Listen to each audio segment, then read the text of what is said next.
Hello, everybody.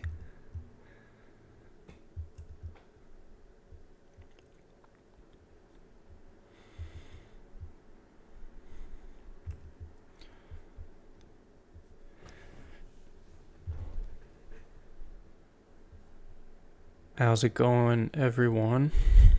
I am just getting a few things set up. Just as fair warning, this is going to be a pretty short stream considering I should probably get to work soon. But I just wanted to hop on here because there was some pretty big news last night.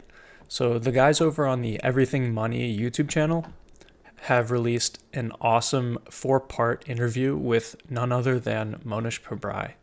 And in the portion that they released last night, Pabrai talked about kind of what everybody has been waiting for him to talk about, which is the reason why he sold Alibaba in the first place.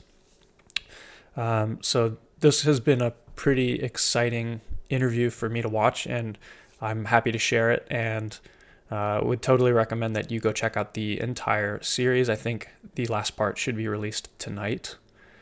But anyway, so Pabrai said that there are at least 2 reasons why he actually sold Alibaba.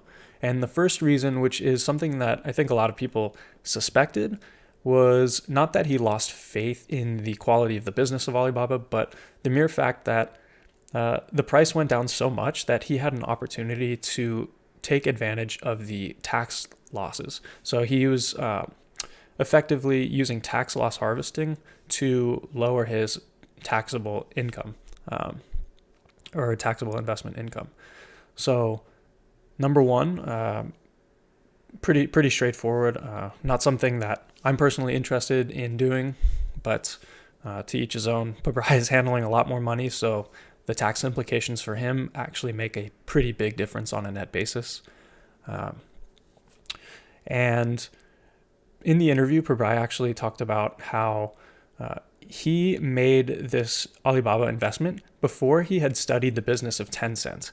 So if you've been paying attention to any of Pabrai's talks recently, you would see that he is basically in love with Tencent, especially compared to anything he said about Alibaba. He has had heaped high praise on Alibaba, calling it an apex spawner, saying that the leadership is great, the business is great, it's better than Amazon. But it's number 2 in the eyes of Mohnish Pabrai when it comes to Chinese tech companies. So that's the second reason why he ended up selling Alibaba. To invest in a different company. And he's not investing directly in Tencent. He's actually buying Prosus, which is owned by Naspers. So that situation is kind of sticky. I have a video that I'll post at the end of this video exploring that Naspers situation a little bit more. I'll also post that down in the video description if you're interested in learning more.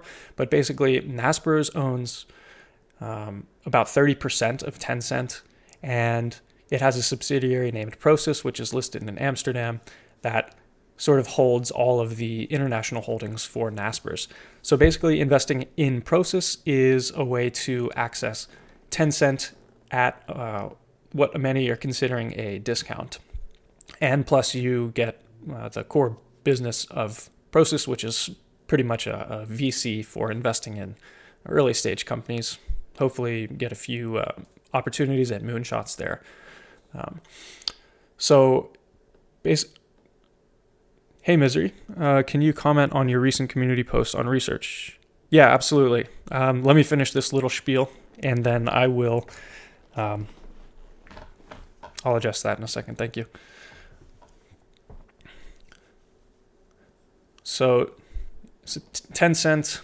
Pabrai has talked about this business being a two-prong approach, where basically on one end we have the software business where you hire as many devs as you can, continue to build products that have high margins, high returns on capital, and once the growth for that business is done for the year, then Ponyma takes all that money, dumps it into basically the VC firm where Tencent just invests in small non-controlling stakes usually in early stage companies. They have investments in companies like Pinduoduo, for instance, but they do own other companies, and they have a knack for investing large portions into video game studios such as Epic Games and companies like that.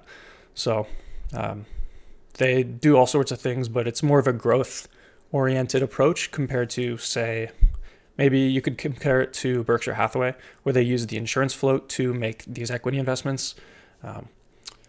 And Tencent is using their proceeds from the software, their software business, to buy into these early stage companies where hopefully there will be a little bit more of a growth trajectory for them. So Pabrai, number one, tax loss harvesting, something I don't know if the average investor really needs to get involved in, but definitely do some research on that if you decide to take any action there. Number two, Tencent is the more attractive business. So after he sold the Alibaba position for the tax losses, he felt no need to buy back that Alibaba stock, because after 30 days, you can buy back that same stock and still reap the benefits of the tax loss harvesting. But he ended up loving Tencent even more and thinks that it's pretty undervalued. So that's kind of the rationale that Pabrai gave. I would highly recommend you go check out the full interview over at Everything Money, and I'll definitely link to that in the video description below. It's a great interview, a great bunch of intelligent guys, and it's awesome to see a tried and true YouTube channel actually getting access to Mohnish Pabrai, because he's usually traditionally given interviews to business schools and business groups and things like that. So I think it's great that he's really opening up the opportunity to more content-focused types of investors, which is great. Anyway, that's the spiel. That'll probably be going up as a separate YouTube video. So if you just tuned in, I'll post that in a little bit. But yeah, okay. Misery. I'm back to your question, man. So I posted a community post a few days ago. The community post was asking for feedback from folks out there, what kind of investing tools you use, and where you find all those tools, if you're happy with how disparate they are, if you can find everything on one platform. The reason why I'm asking that is because I've been thinking about building some sort of tool and wanted to get an idea of what people actually use. A lot of the responses were platforms like Ticker or Morningstar. There's one that's ROIC.ai, which is great. It is a platform that basically rebuilds Value Line for free for folks. So that's a really awesome service. One of the things that I'm thinking about including would be tools like types of DCF calculators, quick access to really important ratios. So this would be more of maybe a discovery tool to say, okay, this checks checkbox A, B, C, and D. The value seems right. Okay, let me dig in a little bit deeper to this.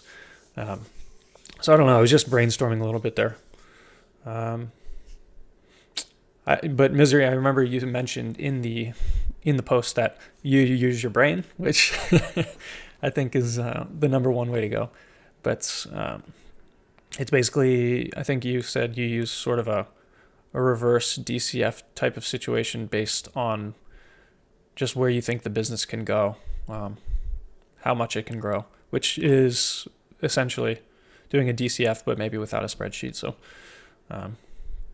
correct me if I'm wrong there, but it's an excellent strategy. I think that's sort of what the approach people like Mohnish Pabrai would advocate for and stuff. So yeah, thanks. So if there are any people out there who do have tools that they use or recommend for their investment process, specific ratios that kind of make or break the idea that, or the notion that you're going to look into this company or not. What are those ideas? And maybe I can throw them up into some sort of tool for you guys. But yeah, that was what I was thinking about. I'm working on a DCF calculator website that I'm going to just put up, just for personal use, but you all can use it if you want to too. And hopefully it can help teach people about the actual process of what discounted cash flows are, things like that. There are a lot of great books that have explained this in the past, but I like the idea of being able to toggle on and off sort of what the formula is doing, so that you can see what the math is behind this sort of calculation. So.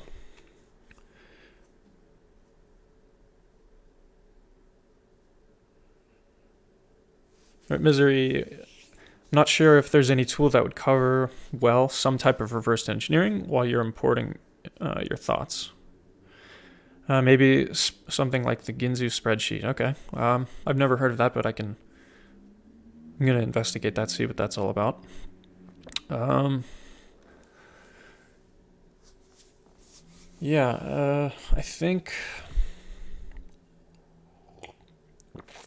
think there might be an interesting way to approach sort of a reverse cash flow thing, where maybe the calculator would fill in what the current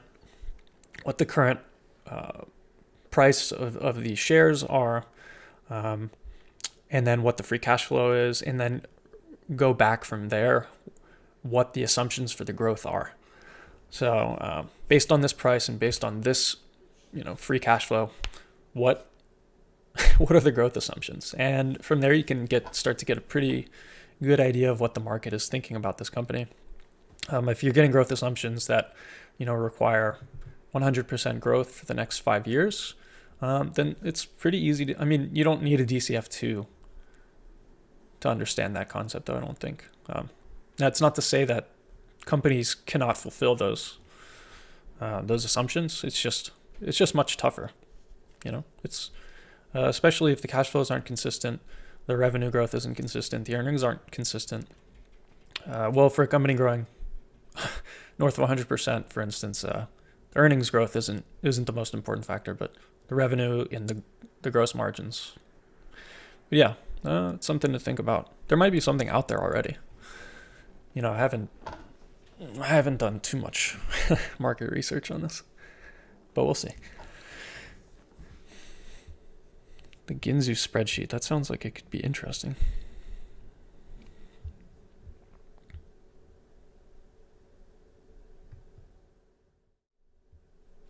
Let me see.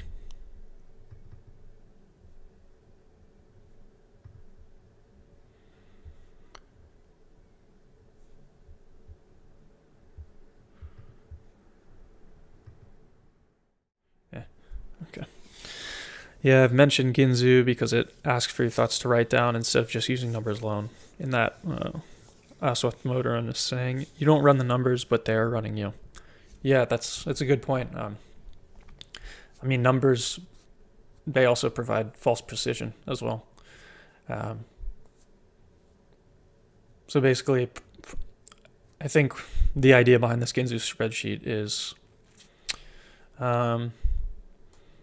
understand the business better, and the numbers are there to inform you about how the business is trending presently. But again, if you understand the operations, that will help you come to an assessment of the intrinsic value of the business way better than any DCF calculation will.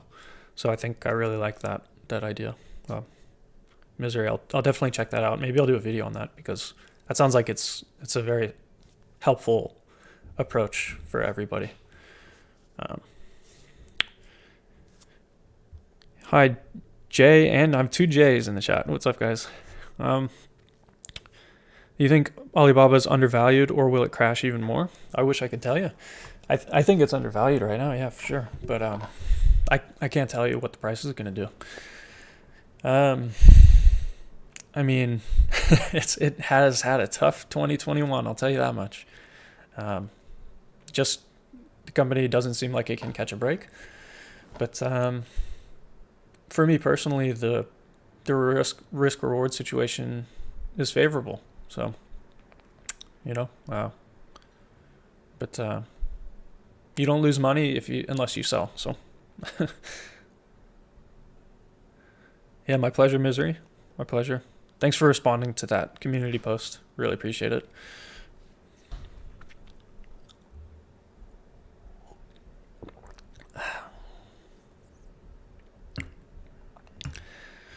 Was anybody happy, sad, concerned about Mohnish Pabrai selling Alibaba for Tencent?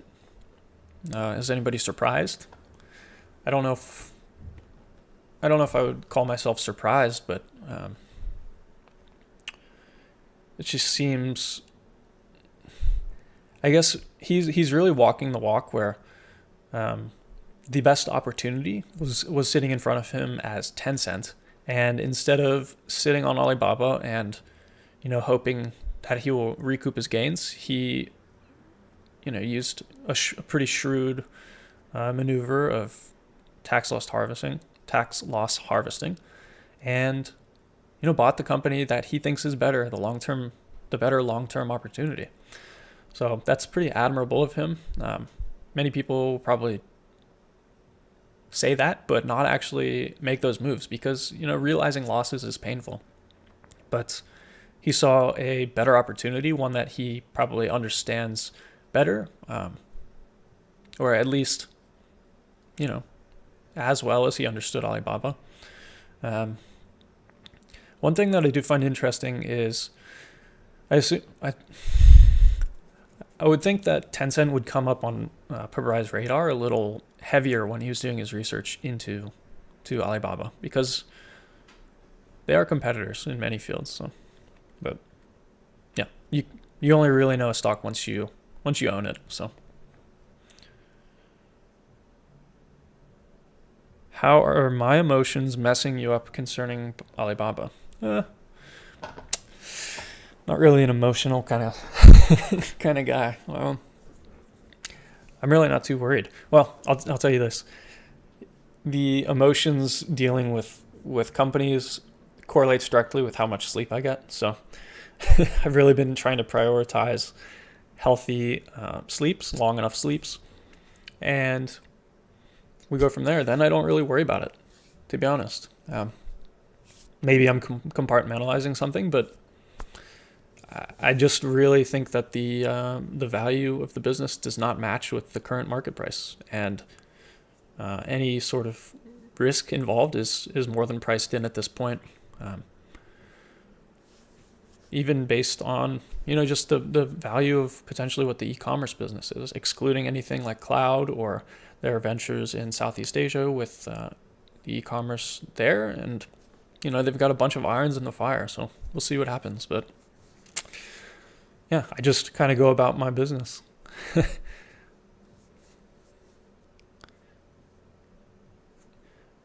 Isn't that a wash sale? Do you mean with the tax loss harvesting? Basically, he realized a bunch of losses on Alibaba, and then was able to immediately buy Tencent shares. So yeah, it's kind of a wash, but he believes that Tencent is the better business and it's still pretty undervalued. So a wash currently, yeah. In the long term, probably not.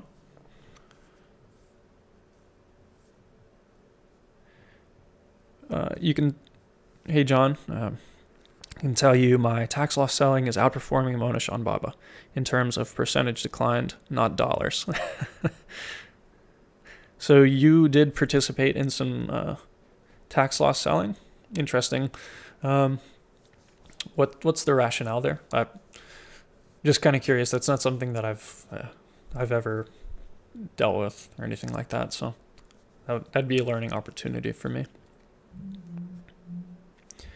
Misery says, I think Pabrai is wrong on estimating 35% ROI on the portfolio.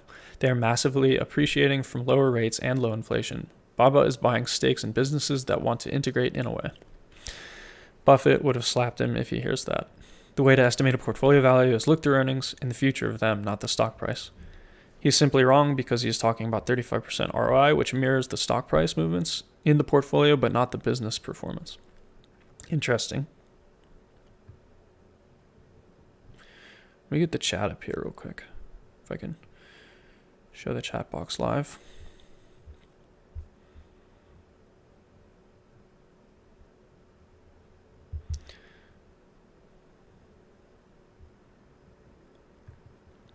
Yeah, that's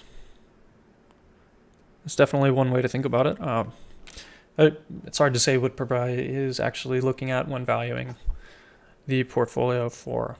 I'm assuming you're talking about Tencent. So are you saying that the ROI is actually lower for the portfolio based on look-through earnings?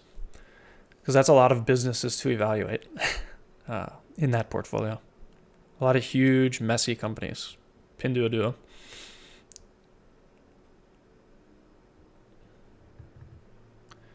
I'm trying to get this chat box to show up.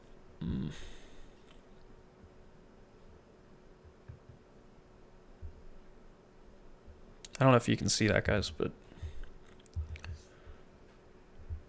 let me hide it. Boom, boom.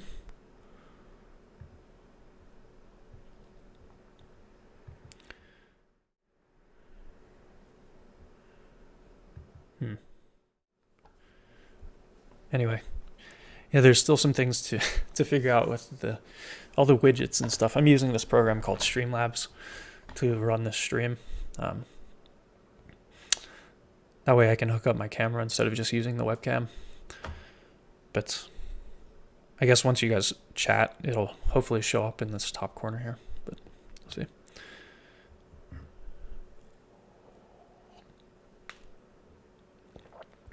But Misery, you're absolutely right. That looking at the stock price movements is not the way to value any company's portfolio, for sure. One company that comes to mind now that you mentioned that's a little bit easier to evaluate is maybe the Daily Journal company, because they have a handful of companies. So maybe being able to estimate the intrinsic value of those companies might help you understand the true portfolio value. Yeah.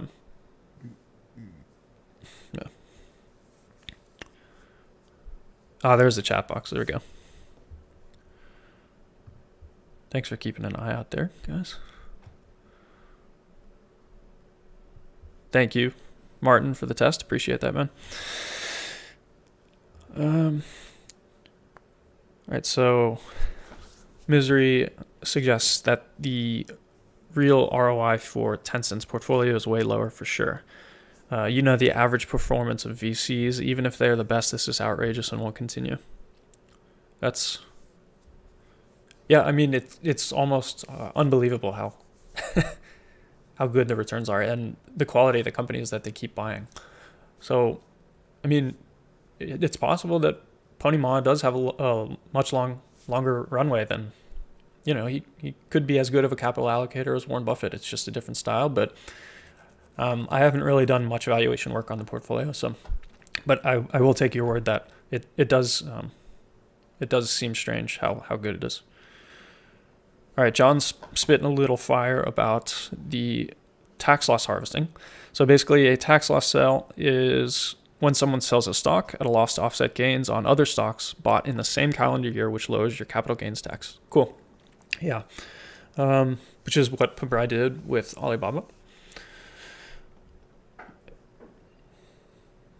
And he's dealing with hundreds of millions of dollars. So I don't know. I forget the total value of his Baba position when he sold, but say it lost half of its value. That's probably, it was, I don't know, maybe $20 or $40 million worth of Alibaba stock. So that does make a huge impact when we're talking about capital gains tax.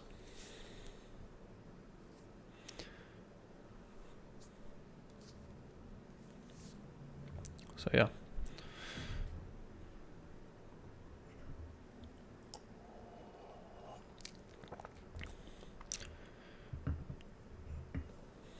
Thanks, guys. This has been a great stream so far. Talking about tax loss harvesting, talking about portfolio values for Tencent. Loving it. Thank you.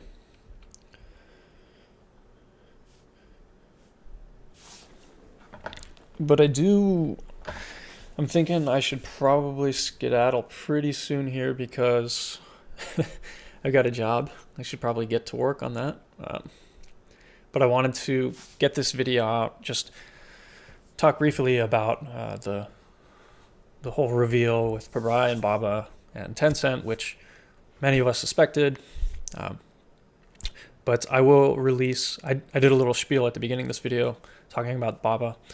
So I'll release that as a separate video, probably later today or tomorrow. Thoughts on Walmart in China versus Sun Art. I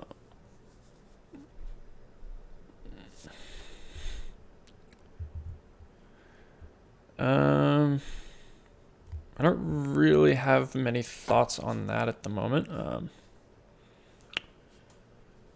I would say that traditionally an incumbent in a market has a strong advantage. But we have seen companies like Costco, for instance, have huge opening days in China. So some businesses just might be, more oriented than others to compete in a specific market. But yeah, Misery, you probably have more thoughts on that than I do. So appreciate it. Yeah, thanks, John. Thanks for talking about the tax loss selling. Appreciate it. And how do I know that Pabrai bought Tencent? He did an interview on the Everything Money podcast, or Everything Money YouTube channel, where he talked about why he sold Alibaba and that he bought Prosus instead, which is basically a way to access Tencent at an even bigger discount, according to him. So I don't have any filings or anything, but his word is as good as a filing, in my opinion. He's one of the most transparent guys out there, especially in the investing world. His role models are Warren Buffett and Charlie Munger, so I'd say he emulates them pretty well in the honesty front. But Potato, let me post the link to that interview real quick so that you can go check it out.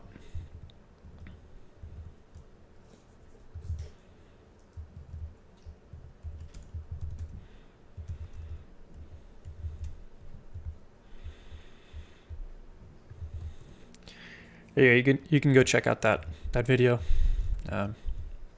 It's a good one, 4-part series, so definitely watch all parts. I think the 4th part will come out tonight. So,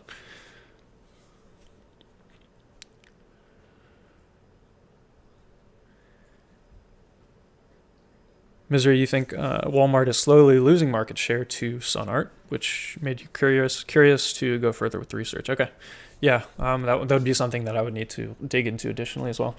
But that's good to know. I mean, it's good for Alibaba. Walmart has many competitive advantages here in the United States, but because I'm not too familiar with what their international operations look like, are they partnering with people, with warehouses, with logistics like they do like Alibaba does, or are they taking ownership of actual warehouses and logistics and just distribution networks and things of that nature? But that's a good tip, so thank you.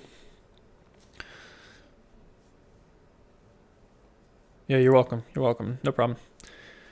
I really enjoyed their YouTube channel as well. They have a pretty cool evaluation tool that I haven't really checked out, but their videos seem pretty cool. They do go through. They talk a little bit about the business and then go through evaluation. That's basically their pattern for their videos. It's cool. All right, guys, I'm going to wrap up. I really appreciate you all being here. Thanks for spending some time for me this morning. If I don't talk to you all, happy holidays, Merry Christmas for those of you who celebrate, and a Happy New Year. I should have some more videos out coming soon. Really appreciate your time here, guys. Have a great rest of your day or night, and I will see you in the next one. Really appreciate it.